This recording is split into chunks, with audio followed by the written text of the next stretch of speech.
Artigo 209. Na sessão designada, será o feito chamado a julgamento de preferência a qualquer outro processo.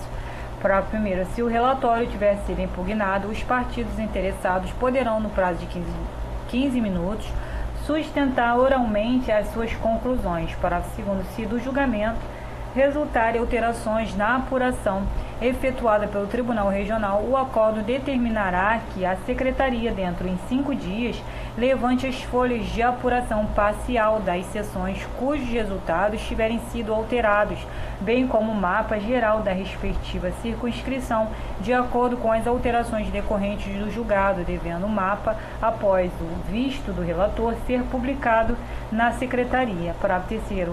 A esse mapa admitir-se-á, dentro em 48 horas de sua publicação, impugnação fundada em erro de conta ou de cálculo decorrente da própria sentença. Artigo 210.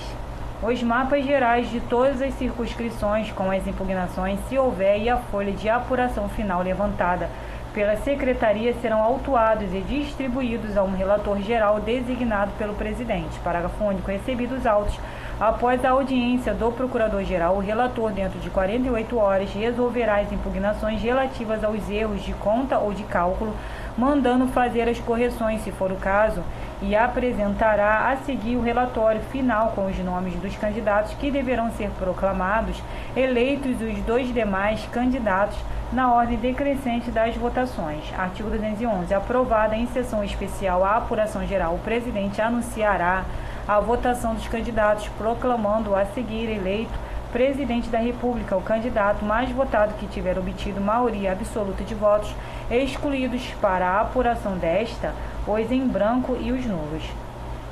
Artigo 212. Verificando que os votos das sessões anuladas e daquelas cujos eleitores foram impedidos de votar em todo o país poderão alterar a classificação de candidato, ordenará o Tribunal Superior a realização de novas eleições. Parágrafo 1º. Essas eleições serão marcadas desde logo pelo presidente do Tribunal Superior e terão lugar no primeiro domingo ou feriado que ocorrer após o 15º dia a contar da data do despacho, devendo ser observado o disposto nos números inciso 2 a 6 do parágrafo único do artigo 201. Parágrafo 2º. Os candidatos a presidente e vice-presidente da República somente serão diplomados depois de realizadas as eleições suplementares referentes a esses cargos.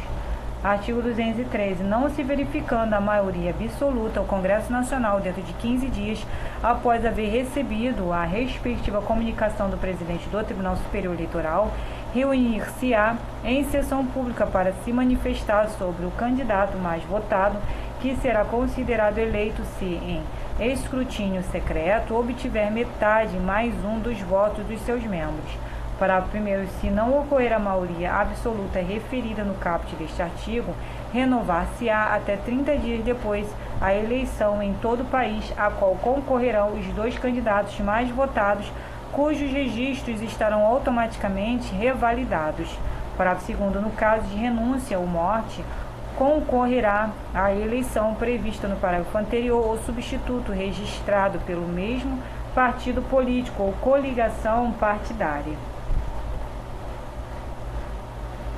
Artigo 214. O presidente e o vice-presidente da República tomarão posse a 15 de março em sessão do Congresso Nacional. Parágrafo único. No caso do parágrafo 1º do artigo anterior, a posse realizar-se-á dentro de 15 dias a contar da proclamação do resultado da segunda eleição, expirando, porém, o mandato a 15 de março do 4º ano.